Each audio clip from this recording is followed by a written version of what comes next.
ચલો next turn છે હવે નેક્સ્ટ રૂલ નો. તો what is variable? Variable is something which hold value. Yes, right answer. Very good. Variable is nothing but a name given to a storage area that our program can manipulate. Yes. Simple word ની અંદર variable, very એટલે બદલતું હોય એવું, બરોબર? Able એટલે કે eligible, તો very થઈ શકે એવું. તો એવું શું છે કે જે પ્રોગ્રામ ની અંદર કન્ટિન્યુઅસ વેરી થતું હોય? તો કે વેલ્યુ. તો સિમ્પલ તમારે કમ્પ્યુટર ની અંદર વેલ્યુ સ્ટોર કરવી છે તો વેરિયેબલ નો યુઝ થાય. શું કામ યુઝ થાય વેરિયેબલ નો યુઝ? વેલ્યુ સ્ટોર કરવા માટે. ક્લિયર? હવે મારો એક ક્વેશ્ચન છે, આ મેં 5 પ્રેસ કર્યું, આ 5 કમ્પ્યુટર ની અંદર કઈ જગ્યાએ સ્ટોર થયો છે? કોને ખબર છે? Nice answer, hello.php. ઈ તો આ નોટપેડ ફાઇલમાં, મેમરીમાં ક્યાં સ્ટોર થયું છે? રેમમાં કઈ જગ્યાએ? કયા નંબરના સેલમાં? ચાલો કરેક્ટ કરું, ગાર્બેજ વેલ્યુ ને કરેક્ટ કરું. લે બસ એન્જિનિયર ધમો. a is equal to 5. લ્યો ચલો સેવ. બરોબર? હવે તો સિન્ટેક્સ એરર નથી. તો આ a નામના વેરિયેબલમાં મેં 5 વેલ્યુ સ્ટોર કરી, તો એ મારી 1 TB ની હાર્ડ ડિસ્ક ની અંદર મેમરીમાં ક્યાં સ્ટોર થઈ હશે? તારે જમીન પર થઈ ગયું ને, કઈ ટપ્પા પડતા નથી. તો 1 TB ની હાર્ડ ડિસ્ક ની અંદર કેટલા, સપોઝ એક સેલ છે, આપણે 1 KB નો એઝ્યુમ કરીએ, તો એવા તો 1 KB ને એને 1 TB માં કન્વર્ટ કરો તો કેટલા સેલ હશે? ઈ સેલ માંથી અમારી 5 વેલ્યુ ક્યાં સ્ટોર થઈ હશે મને ખબર છે નહીં. તો હવે શું કરશું આપણે? તો કે આપણે એને એડ્રેસ આપવું પડશે. આ કોના જેવું છે જે સમજાવું તમને, આ તમને વેરિયેબલ નો કન્સેપ્ટ યાદ રહી જાય આજ.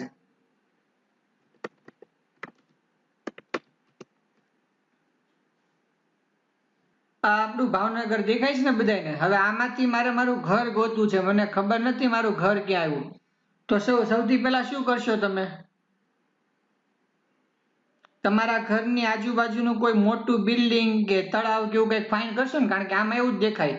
આપણે કઈ થોડાક અમેરિકામાં છીએ કે 3D એરિયા દેખાય છે. તો આપણે એરિયામાં જઈશું. ચાલો આપણે કાળિયા બીડ વાળો એરિયા છે, તો કાળિયા બીડના એરિયાની અંદર ગયા. સાહેબ અહીંયા કઈ દેખાતું નથી.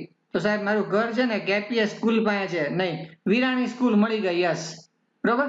તો આ વિરાણી સ્કૂલ મળી ગઈ તો તમે તમારા ઘરથી નિયરેસ્ટ આવું સર્કલ ને એમાં જાશો, બરોબર. લોકેશન 1 ગૂગલ મેપ ની વાત છે, ગૂગલ મેપ થી આપણે ગોતવું છે, લોકેશન થી નહીં, બરોબર. તો શું કરશું?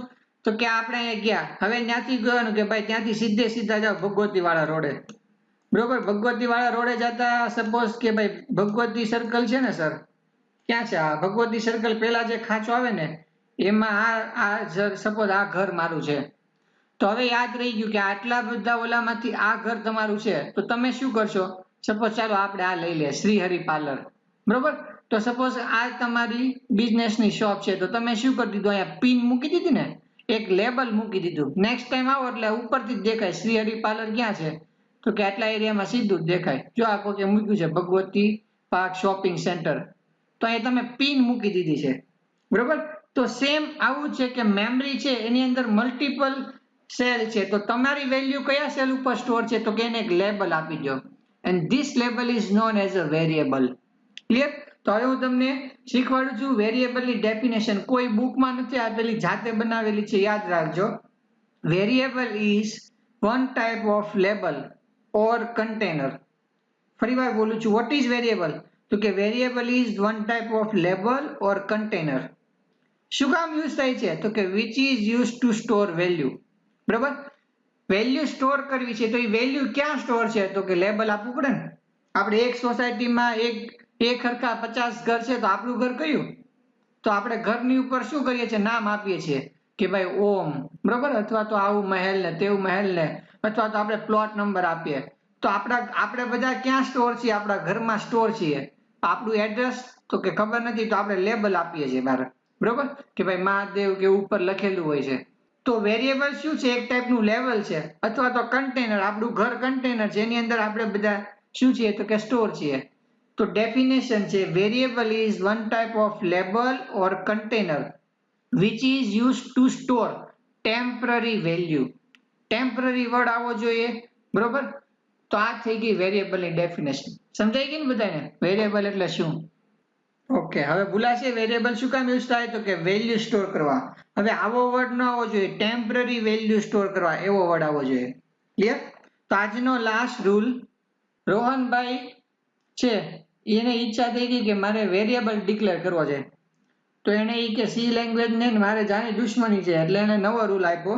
એના કોઈ રિલેટિવ અમેરિકામાં રહેતા છે એટલે એને ડોલરનો ઇન્ટરેસ્ટ બહુ છે, એટલે કે રૂપિયા કમાવા તો ડોલરમાં જ કમાવા. તેણે નવો રૂલ આપ્યો કે યુઝ ડોલર સાઇન, બરાબર, ટુ ડિક્લેર વેરિયેબલ. બરાબર, તો rule number 6, use dollar sign to declare variable. તો વેરિયેબલ ડિક્લેર કરવા માટે કઈ સાઇન યુઝ કરવાની? Dollar sign. તો વેરિયેબલ કઈ રીતે ડિક્લેર થાય? તો કે ડોલર સાઇન. શું વાત કરો સર, આટલું જ તે? આવલું ઇન્ટીજર ને ફ્લોટ ને ડબલ ને કેરેક્ટર એવું બધું ન આવે? એવું બધું આ પીએચપી ની અંદર કાંઈ આવશે નહીં.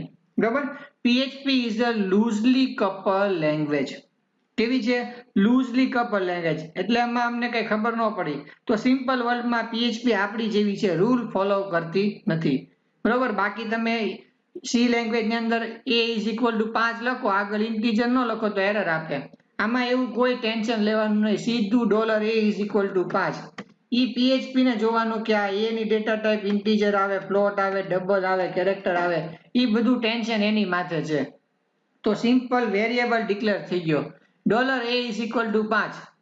બરોબર, તમને એમ થયું સાહેબ મારે મારું નામ સ્ટોર કરવું છે, તો ડોલર p ફોર પ્રશાંત. બરોબર ને? બરોબર, સિમ્પલ મારે મારું નામ લખવું છે પ્રશાંત, તો મારે કઈ ટેન્શન લેવાની જરૂર નથી. મને કન્ફ્યુઝન છે કેરેક્ટર આવે કે સ્ટ્રિંગ આવે, પછી સ્ટ્રિંગ ડેટા ટાઈપ છે, સી લેંગ્વેજમાં નથી આવતી, જાવામાં આવે છે, તો આને આ સપોર્ટ કરે કે આપણે કઈ નહીં, સિમ્પલ પ્રશાંત લખી દો તો p નામના વેરિયેબલની ડેટા ટાઈપ સ્ટ્રિંગ ઓટોમેટિક લઈ લેશે.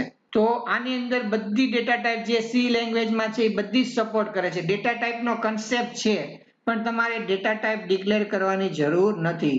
પીએચપી તમે જમણી બાજુ જેવી વેલ્યુ સ્ટોર કરો એ ટાઈપની ડેટા ટાઈપ ઓટોમેટિક ડિટેક્ટ કરી અને ડાબી બાજુના વેરિયેબલને અસાઇન કરી દે. તો rule number 6, use dollar sign to declare variable. ડોલરમાં પૈસા કમાવા હોય તો ડોલરની સાઇન ભૂલવાની નહીં. That's it.